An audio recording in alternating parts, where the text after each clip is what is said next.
आप लोगों के बीच कुछ ऐसे शब्द परमेश्वर का ऐसे वचन डाले जो हम भी बदले हैं, आप लोगों के जीवन में भी बदलाव हो। परमेश्वर जब जीवन में आते हैं तो वास्तविक में हम लोग का जीवन बदल जाता है, हालात बदल जाते हैं। परमेश्वर का धन्यवाद देते हैं। आज का अद्भुत वचन हमारे जीवन में परमेश्वर ने हमसे वचन से बातें किया कि परमेश्वर का वचन, मैं तुम्हारी आत्माओं के लिए बहुत आनंद से खर्च करूंगा वरन आप ही खर्च हो जाऊंगा। परमेश्वर जिस तरह स्वर्ग का सिंहासन छोड़कर एक मनुष्य का रूप लेकर हम लोग को बदलने के लिए, हमारे हालातों को सुधारने के लिए शून्य रूप में आए। क्योंकि जैसे एक चींटी को समझाने के लिए अगर एक इंसान को भेजा जाए तो इंसान नहीं समझ पाएगा। चींटी को समझाने के लिए चींटी ही काफी है। उसे इंसान को समझाने के लिए परमेश्वर ने इंसान का रूप लिया और हमारे बीच आया।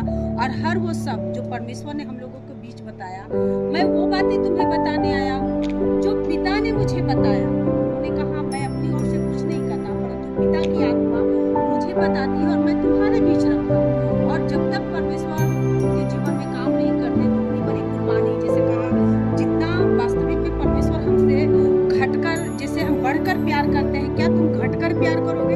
हम लोग जीवन में जब दुख और परेशानी आती है तो हम लोग बहुत निराश हो जाते हैं। काश हमारे जीवन में परमेश्वर होता, ईश्वर होता तो आज हमारे जीवन में ये कष्ट नहीं आती।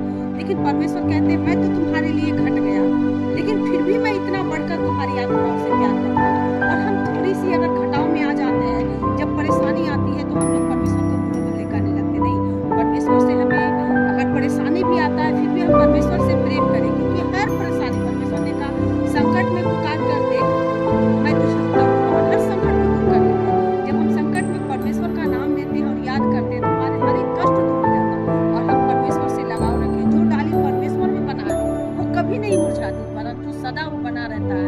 जैसे परमेश्वर का एक जगह हमने वचन पढ़ा, जो वृक्ष नाली के किनारे है वो कभी नहीं मुरझाती। इसलिए नहीं मुरझाती कि उसमें बराबर पानी रहता है। तो हम जब परमेश्वर में बने रहते हैं तो हम भी नहीं मुरझाते। परमेश्वर हमें उठाते हैं और वो पावर, वो सामर्थ्य